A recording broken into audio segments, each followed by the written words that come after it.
La vertu de la soif spirituelle est un désir profond et vital pour Dieu. Une quête de sa présence, de sa parole et de sa justice qui transforme l'âme, la pousse vers la vie éternelle et manifeste la gloire de Dieu en la rendant capable de déborder de sa puissance bienfaisante, de sa puissance vivifiante pour soi-même et pour les autres. La vertu de la soif spirituelle nous pousse à chercher Dieu. Nous pousse à chercher Dieu au-delà des sentiments, nous menant dans une relation authentique. Le texte de base nous a dit comment Anne était allée dans la présence de Dieu et en priant jusqu'à un niveau donné, son père spirituel croyait qu'elle avait bu. Elle a dit à son père, non, c'est pas de la boisson, c'est l'amertume dans mon cœur qui me fait parler jusqu'à ce point. Alléluia. Lorsque tu as la soif de Dieu, lorsque la vertu de la soif spirituelle t'anime, ton comportement change. Anne était sans enfant malgré des sacrifices, malgré tout. Mais malgré qu'elle était amère, il y a une soif qui s'est produite en elle. Et cette soif l'a conduit dans la présence de Dieu. Cette soif l'a amené à rester dans la présence de Dieu, à prier jusqu'à atteindre un niveau d'ivresse. Que Dieu crée une soif en nous. Parce que sans la soif, tu ne peux pas obtenir quelque chose de Dieu. La soif nous manque. Il y a d'autres qui ont bien commencé, mais aujourd'hui, ils sont déjà faibles.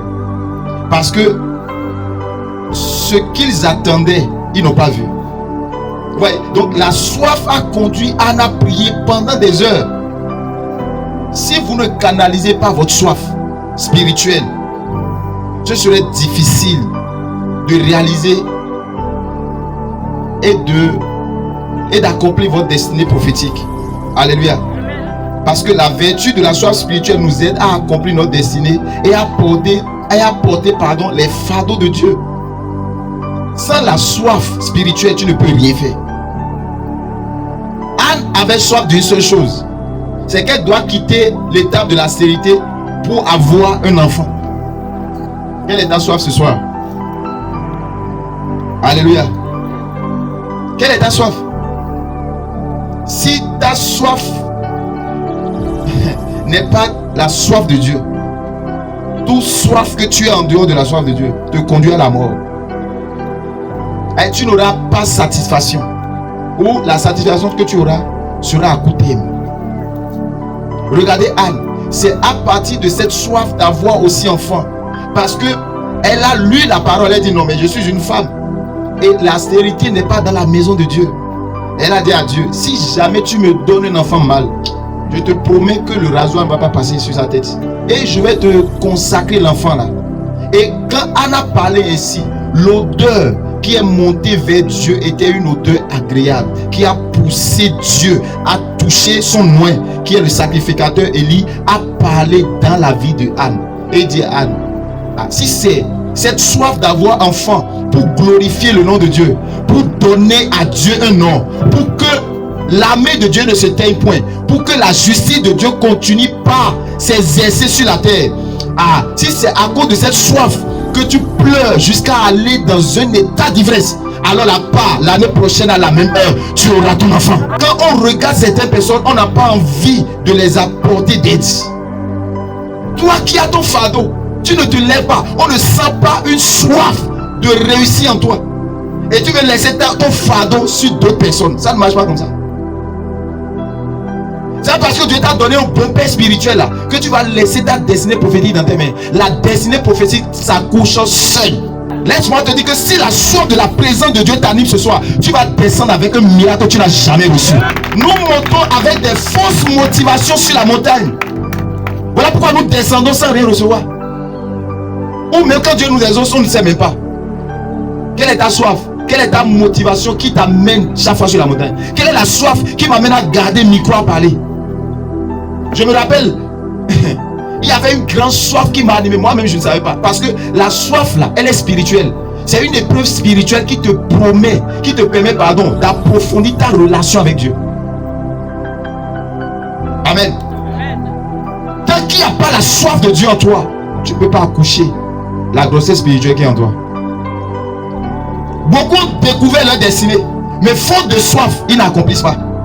Ils attendent que quelqu'un d'autre vienne les encourager. Ça ne peut pas marcher comme ça. Quand la soif de Dieu t'anime, personne ne te comprend. Et toi-même, qui est animé par la soif de Dieu, tu dois être poli et vertueux. Parce que c'est toi seul qui as reçu la soif. Les autres n'ont pas reçu. Donc tu ne dois pas, à cause de la soif de Dieu que tu as reçu, manquer de respect aux autres. Mais tu dois accoucher cette soif-là pour qu'ils sachent pardon, que ta soif était vraiment vraie. Ça venait de Dieu. Donc si la soif spirituelle t'anime, tu vas porter le fardeau de Dieu. Parce que le fardeau de Dieu ne peut pas se porter sans cette soif d'accomplir la mission. Quand tu perds la soif, tu as tout perdu. Quelle est la soif qui nous anime aujourd'hui? Amen. Des fausses soifs. Oh, j'ai soif de conduire voiture. C'est bon, hein? Mais elle est mal placée d'abord, cette soif-là. Ta soif première, c'est Dieu. Et Dieu va t'accorder les autres choses. Anne avait soif d'enfant. Est-ce qu'elle est partie chercher un enfant? Non. La soif qui vient de Dieu te conduit d'abord vers Dieu. Parce que tu sais dans ton intérieur que la personne qui est capable d'étancher ta soif, c'est Dieu. Il n'y a pas deux personnes.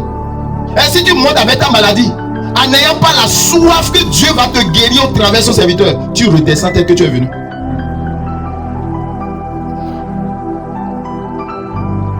Alléluia. Gloire à Dieu. Comme le corps a besoin de l'eau, c'est ainsi l'esprit aussi a besoin de Dieu pour vivre. Notre corps a besoin d'eau. Est-ce que notre corps peut vivre sans l'eau? C'est de la même manière ton esprit là ne peut pas vivre sans l'esprit de Dieu.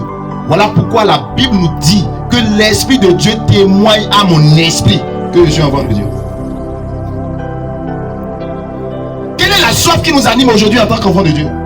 Vanité, des concurrences, des comparaisons, la soif de se venger de son prochain, la soif de prouver que c'est moi qui domine. Et nous les francophones, on a une habitude, hein, quand on apprend de quelqu'un, on commence par rivaliser avec la personne. Oh, moi-même je vais avoir, pour qu'on puisse savoir que moi-même j'ai. Ça va te conduire à la mort. Matthieu 5 verset 6 dit quoi? Heureux ceux qui ont faim et soif de la justice, car ils seront rassasiés. Si tu n'as pas faim, si tu n'as pas soif de la justice de Dieu, tu ne seras pas rassasié. Autrement dit, toutes nos soifs que nous avons là, est-ce que nous arrivons à être rassasiés? On ne sera jamais rassasié. Voilà pourquoi tu vas voir quelqu'un qui dit Seigneur, je vais me marier, je vais me marier. Il finit de se marier là, il dit je vais avoir enfant. Il finit d'avoir enfant, il dit Seigneur, je vais avoir. Et il continue. Oh Seigneur, si tu peux me donner 10 000 ce soir là, ce serait bon. Dieu lui donne 10 000, il dit bon, j'ai besoin de 20 000.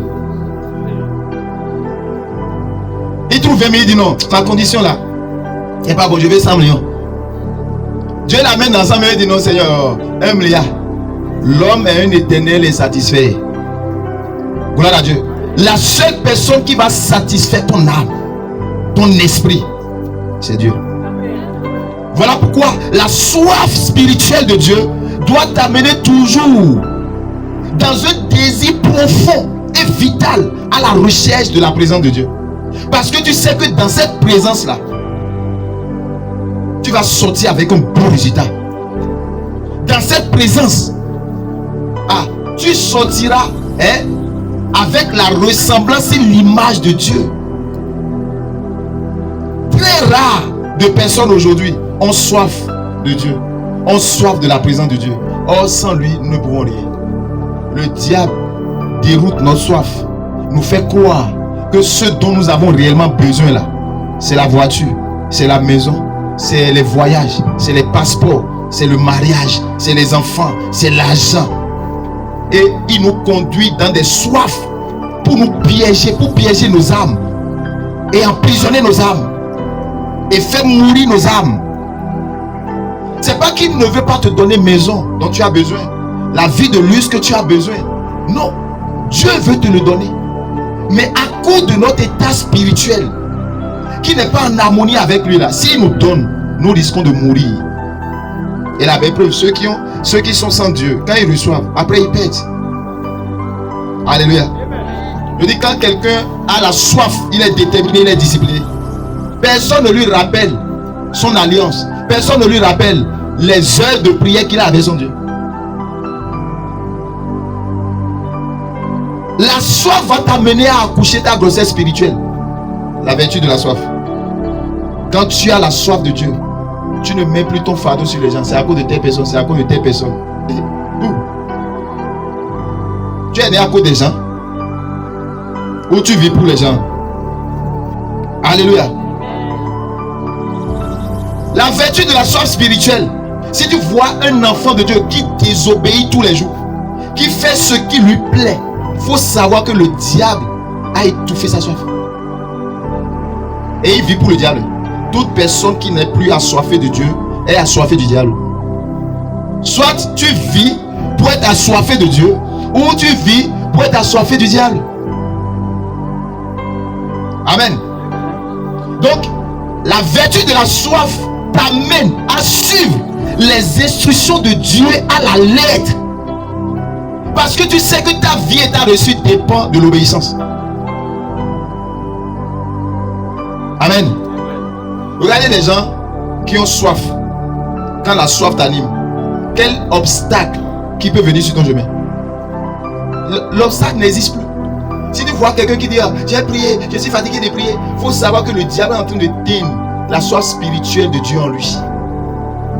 Et il commence par retirer un à un. Il n'y a pas ce que tu vas lui dire pour lui remonter moral. Devant toi, il dira oui. Quand il descend, il fait sa volonté.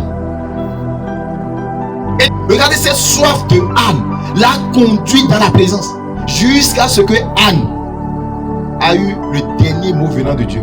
La soif de la guérison de cette dame qui a une père de 12 ans. Est-ce qu'elle a remarqué les gens qui l'insultaient? Non. La Bible dit qu'il y avait une grande foule et le sang qui sortait d'elle sentait. Mais puisque sa soif c'était de toucher le bord de vêtement de Jésus pour sa guérison, elle s'en foutait de tout ce que les gens disaient d'elle. Si ta relation avec Dieu est intacte, mais pourquoi tu veux savoir ce que les gens disent de toi? Est-ce que c'est le témoignage des gens qui est important ou bien le témoignage de Dieu? Continue d'écouter le témoignage des gens. Il faut te dérouter de ta soif spirituelle. Tu vas te retrouver sur un chemin de non-retour. Que Dieu nous pardonne. Quand la vertu de la soif anime quelqu'un, la personne ne trouve plus de raisonnement. Il ne cherche plus d'arguments. Tout son but, c'est de travailler. C'est d'atteindre l'objectif pour lequel il est né. Pour lequel il est né. Ésaïe 55, le verset 1. Il dit, vous tous qui avez soif, venez au seau. Même celui qui n'a pas d'argent, venez acheter du vin et du lait sans argent, sans rien payer. Et la seule personne qui nous demande de venir acheter sans payer, il dit, venez vous qui avez soif. Venez. Tu as soif de quoi? La seule personne pour étancher ta soif, c'est ton Créateur. C'est celui qui t'a créé à ton image et à sa ressemblance. Il est le maître. Il connaît ce dont tu as réellement besoin, plus que toi-même. C'est pourquoi nous devons lui faire confiance. Sans la soif, tu ne peux pas déclencher le miracle et le surnaturel sur ta vie. C'est pourquoi tous les jours là, tu dois vérifier ta soif pour Dieu. La vertu de la soif pour Dieu. Est-ce qu'elle augmente ou bien elle diminue? Les ennemis de la soif de Dieu sont là. La colère, tout ça l'anticipe. Ah, le fait que Dieu t'aide à me répondre. Il dit de venir. Et tu vas acheter sans argent. Comment? Toi-même qui as eu soif, personne n'était présent. Et d'autres personnes viendront éteindre la soif de Dieu en toi. Ah, toi-même tu as un problème. Ça m'étonne parfois. Quand je vois des personnes qui étaient zélées, qui ont pris des déterminations par rapport à leur relation avec Dieu, par rapport à leur engagement. Et survient maintenant un problème seulement. Dis, regarde d'abord, je viens. Faites attention à ces petits trucs qui viennent éteindre la soif de Dieu en vous. Si Satan arrive à éteindre cette soif en toi, tu es cuit. D'autres n'ont plus la soif de prier. Parce que selon eux, ils ont déjà prié, ils ont trouvé ce qu'ils veulent. Et c'est déjà bon. La soif là, le secret de vivre le miracle quotidien, de vivre le surnaturel tous les jours de ta vie. Le secret, c'est la soif. Faut jamais dire que je suis déjà arrivé. La Bible dit qu'il y avait une veuve et son mari était parmi les filles du prophète. Il est mort, il les a laissées de dette. Et Élisée dit à la dame, va dans toutes les maisons, amène-moi ce qui est vase vide et amène. Vous savez, la soif là, ça creuse des trous profonds pour accueillir la grâce. Est-ce que vous comprenez ce que je dis? Donc regardez la dame là, elle a amené des vases et l'huile a commencé par descendre. Donc quand tu dis Seigneur, je suis fatigué de donner, le robinet du don là se ferme. Ah, je suis fatigué de faire du bien, je suis fatigué de prier. La grâce là, Dieu, que Dieu nous aide. Faut jamais manquer de soif. Peu importe ce que Dieu te donne là, peu importe la grâce, la puissance qui sort de toi, l'autorité qui émane de toi, faut toujours avoir soif de prier. Parce que ce que tu as fait hier ne sera pas la même chose que tu feras aujourd'hui. Hier c'est déjà hier. On a un Dieu de présent et non un Dieu de passé. Oh, avant là, non, on était riche maintenant. C'est maintenant on veut. C'est pour cela que la soif de Dieu ne te soit jamais ôtée. Par les épreuves, par des difficultés, par des persécutions. Satan a pu éteindre la soif de plusieurs personnes. Que cela ne soit pas ton cas. Regardez l'exemple de notre Seigneur Jésus-Christ.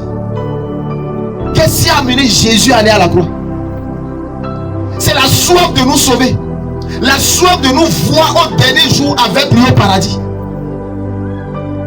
Face à n'importe quelle difficulté, quand cette soif-là se présente, il dit j'irai jusqu'au bout. À Gethsémani, il a failli démissionner, mais il s'est rappelé de cette soif. Il s'est rappelé que toi et moi, nous sommes sans force, et que si lui, il n'arrive pas à faire, personne ne peut plus faire.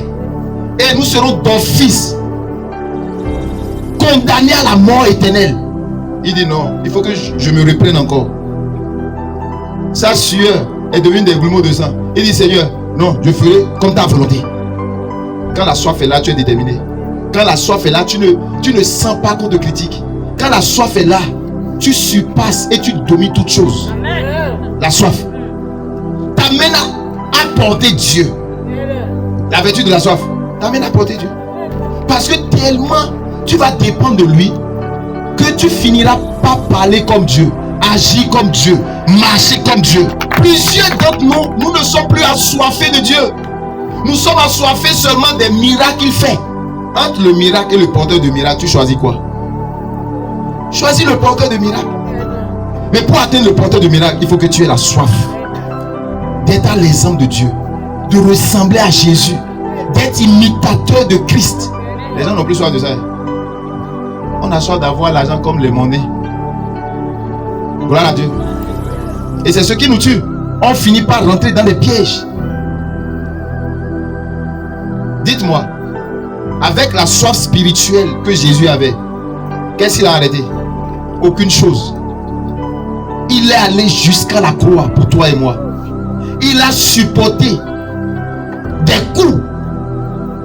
Il a donné son dos qui a été fragilisé, déchiré, parce qu'il avait soif. Et vous allez remarquer qu'à la croix, il a encore dit j'ai soif, donnez-moi à boire. Il a demandé à ce qu'on lui donne à boire. Gloire à Dieu. Je te parle de la foi spirituelle, pas de la soif physique. Amen. La seule chose qui va déclencher Dieu de marcher à tes côtés, la puissance de Dieu de marcher avec toi, c'est la soif. La soif va t'amener à créer des intimités avec Dieu. La soif va t'amener à rechercher les personnes assoiffées de même nature que toi. Si toi tu es assoiffé de Dieu et que tu vas côtoyer celui qui n'a pas soif de Dieu, soit l'un va contaminer l'autre, ou l'autre va contaminer l'un. Soyez sûr. Mais si tu as la dimension de soif de Jésus, tu vas contaminer tous les prostituées, contaminer toutes les personnes de mauvaise vie. Tu vas dégager la vie de Dieu. Écoute ce que la parole de Dieu déclare dans Jean chapitre 4, le verset 14. Alléluia. Qu'est-ce que tu bois pour étancher ta soif? C'est pourquoi ta soif n'est pas étanchée. Mais Jésus nous conseille, il dit venez, dans Jean 4, verset 14, il dit mais celui qui... Non, je reprends à partir du verset 13. Jésus lui répondit, quiconque boit de cette eau aura encore soif. Jésus parlait à la femme samaritaine. Il dit non, l'eau de puits là, si quelqu'un boit ça là, il aura toujours soif. La belle preuve, si on boit tout à l'heure là, on a encore soif. Mais celui qui boira de l'eau que je lui donnerai n'aura jamais soif. L'eau que je lui donnerai deviendra en lui une source d'eau qui jaillira jusqu'à la vie éternelle. Ah, c'est quel type d'eau ça? Donc ce que Dieu veut te donner là, ça doit jaillir jusque dans la vie éternelle. Ce que Dieu veut te donner là, c'est pas ce que le monde donne. Il dit la paix que je vous donne n'est pas celle que le monde donne. Je ne vous donne pas la paix comme le monde donne. Alléluia. Donc ta vraie soif là se trouve en Christ, en Jésus. Pas dans les wea qu'on voit là. Non, la belle preuve. Lorsque quelqu'un est malade et qui n'a pas trouvé la voie de guérison, il parcourt les féticheurs un peu partout, comme la femme qui avait de près de 12 ans. Elle avait une soif. Et cette soif, elle voulait être guérie. Amen. Et la Bible dit que elle a vendu tous ses biens. Elle a parcouru les médecins. Elle a parcouru un peu partout. Mais sans gain. Elle a vendu ses biens. Elle n'a pas trouvé satisfaction. C'est-à-dire, la soif a demeuré. C'est ça Jésus a dit. Si tu bois de cette eau-là, tu auras toujours soif. Et c'est comme ça. La femme là, dans sa perte de sang, a entendu parler de Jésus. Le sang coulait depuis 12 ans. Mais regardez. Quelqu'un qui coule le sang tous les jours pendant 12 ans, normalement, la personne ne doit pas vivre. Elle était seule pendant 12 ans. La Bible dit que tous ses biens sont finis. Et pendant qu'elle marchait pour aller atteindre le bord du vêtement de Jésus, la foule la chassait. Quitte là-bas. Mais elle n'a pas regardé la foule. Sa soif lui a créé une détermination, un but à atteindre. Toutes les personnes qui arrivent à enlever leurs yeux spirituels de leur objectif sont ceux-là qui ont perdu la soif de Dieu. Et sans la soif de Dieu, tu ne peux pas atteindre l'objectif. Et cette dame-là, elle n'a pas écouté quelqu'un. Elle a marché jusqu'à ce qu'elle a touché le bord de vêtement. Et c'est quand elle a touché le bord de vêtement de Jésus, le sang s'est arrêté. Donc ça voudrait dire quoi?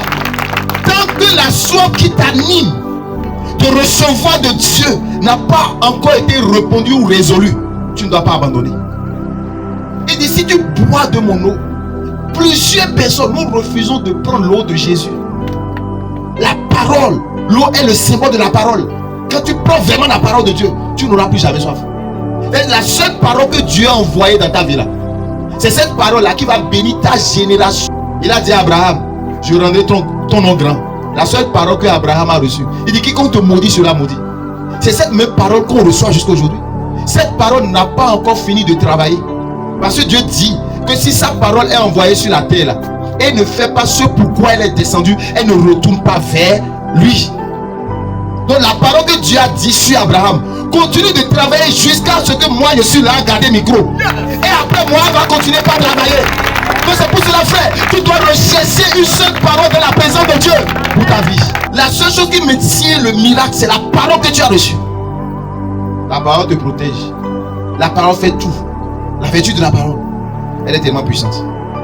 Et tu es là à rechercher l'amour des gens, à commander l'amour des gens, à commander... Non, frère, on ne te dit pas de manquer de respect à quelqu'un. Non, on ne te dit pas d'être impoli. Sois reconnaissant en toutes choses et aie soif de Dieu. On a un bizarre soif. Notre soif là est bizarre. Quand on trouve la personne, on aime la personne et que on commence par se donner à la personne, on commence par écouter maintenant autre version des gens de la personne. On commence par faire pas en arrière, pas en arrière. C'est quel genre de soif ça?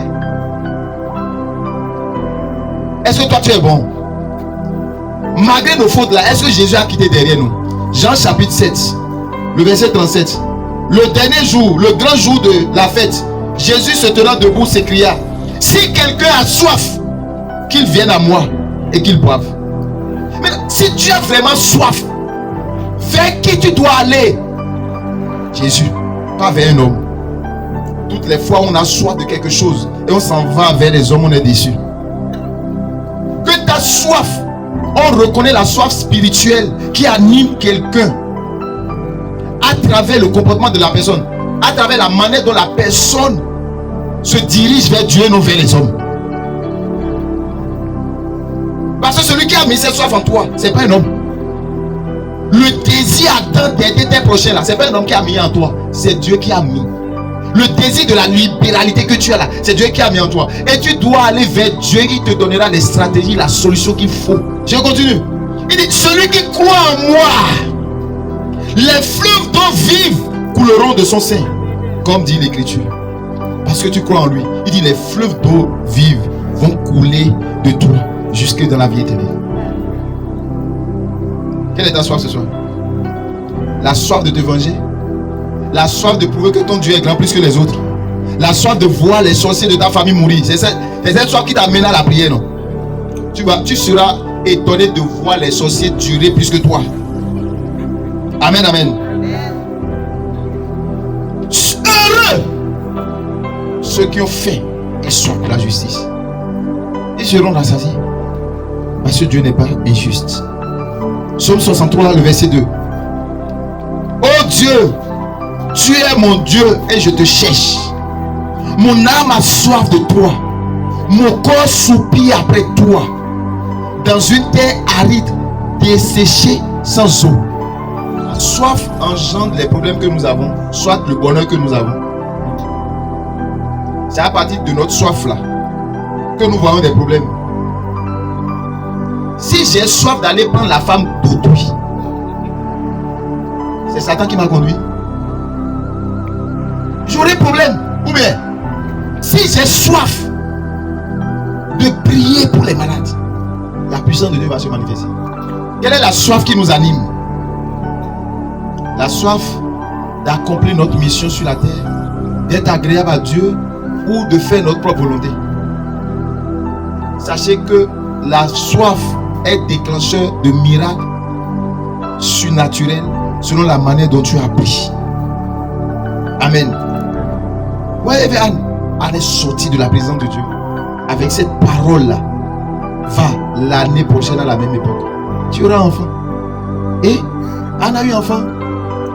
Et elle a honoré son vœu. Et la Bible dit que la stérile a enfanté 7 fois. 7 fois. Peu importe ce qui se passe, ma soif de servir Dieu, personne ne la prendra. Ma vie dépend de cette soif. Ma réussite dépend de cette soif. Mon élévation dépend de cette soif. Ma restauration dépend de la soif que j'ai de Dieu. Maintenant, c'est là où nous nous amusons et nous laissons n'importe quelle chose entrer dans nos oreilles. Nous nous laissons entraîner par n'importe quel vent. Et si cette soif-là est éteinte, c'est fini. Avant que tu ne te relèves là, l'ennemi a déjà fait ravage dans ta maison. Quelle est ta soif? Psaume 42. Mon âme a soif de Dieu, du Dieu vivant. Quand irai-je et paraîtrai-je devant la face de Dieu? C'est David qui disait ça. Quand vraiment la vertu de la soif spirituelle t'anime, je te dis, mais si on te donne manger, tu vas dire non, c'est pas encore ce que je veux. Tant que ce que tu désires n'est pas encore arrivé, tu n'as pas envie de manger, tu n'as pas envie d'écouter quelqu'un. Si tu peux avoir, ou nous pouvons avoir, la soif de l'Esprit Saint, la soif de lui ressembler, je vous assure que nous allons manifester le royaume de Dieu sur la terre. Que le Saint-Esprit dirige nos soifs. Que le Saint-Esprit nous aide à avoir de véritables soifs. La soif que nous avons là, c'est ça qui nous crée des problèmes. Dans nos cœurs là, on désire marquer les gens. Ça amène rancune. Sachez une chose, Satan a une soif. Et cette soif là, c'est d'amener les enfants de Dieu avec lui en enfer. C'est la soif de Satan. C'est toi qui ne connais pas sa soif. Sa soif là, peu importe qui tu es, et toi, tu es créé à l'image de Dieu. Moi je ne suis pas créé à l'image de Dieu. On t'a donné toute la domination. Je ferai tout pour que toi et moi là, nous soyons en enfer. C'est la soif du diable ça. Est-ce que tu as soif de grandir en Christ? Est-ce que tu as soif de manifester le royaume de Dieu sur la terre? Est-ce que tu as soif de ressembler à Jésus en comportement, en acte, en puissance, en parole? C'est ça qui va t'épargner des pièges du malin. La vertu de la soif spirituelle t'amène à ne pas tomber dans les pièges du diable. On n'a plus la soif de lire la parole. On n'a plus la soif de prier pendant longtemps dans la présence. Tu pries seulement là, c'est 2 minutes. Tu dors déjà. On dit à d'autres personnes de venir prier, c'est problème. Tu ne peux pas accoucher ta destinée. La soif de libérer l'humanité tout entière animait Jésus. De faire naître l'église qui allait dominer sur Satan. Animait Jésus jusqu'au point où, à partir de 18h, Jésus peut se tenir dans la présence de son Père jusqu'au lendemain à 6h. La soif. Et quand tu passes beaucoup de temps avec Dieu, quand tu sors, tu manifestes le surnaturel. Les gens ne vont pas te comprendre. Ne t'attends pas à ce que les gens qui n'ont pas la même soif que toi te comprennent. Jamais. Est-ce que tu as soif de Dieu ce soir? Tu dois avoir soif de Dieu aujourd'hui, demain et à jamais. Peu importe si Dieu t'exauce, peu importe sur ce que tu as demandé à Dieu, il t'a donné. Tu dois continuer par avoir soif et à grandir, grandir, grandir, grandir encore et encore et encore et encore. Ne te limite jamais à ce que Dieu t'a déjà donné. Est-ce que tu as soif ce soir? La soif de lui ressembler. La soif de manifester sa puissance. La soif de porter ton fardeau. Voilà pourquoi il a dit que chacun de nous porte sa croix. Est-ce que chaque fois tu montes dans la présence de Dieu avec la soif d'écouter Dieu au travers de son nom? Oh, je dis ce soir là, j'aurai un mot. Le sentinelle a dit quoi? Le sentinelle romain a dit, dis seulement un mot et mon serviteur sera guéri. Le sentinelle avait la soif de voir son subordonné être guéri, son employé être guéri. C'est ça qui a déclenché le miracle. La soif qu'il avait jusqu'à ce qu'il a dit à Jésus. Cette soif l'a amené à déclarer une parole de foi. Cette soif a conduit le sentinelle romain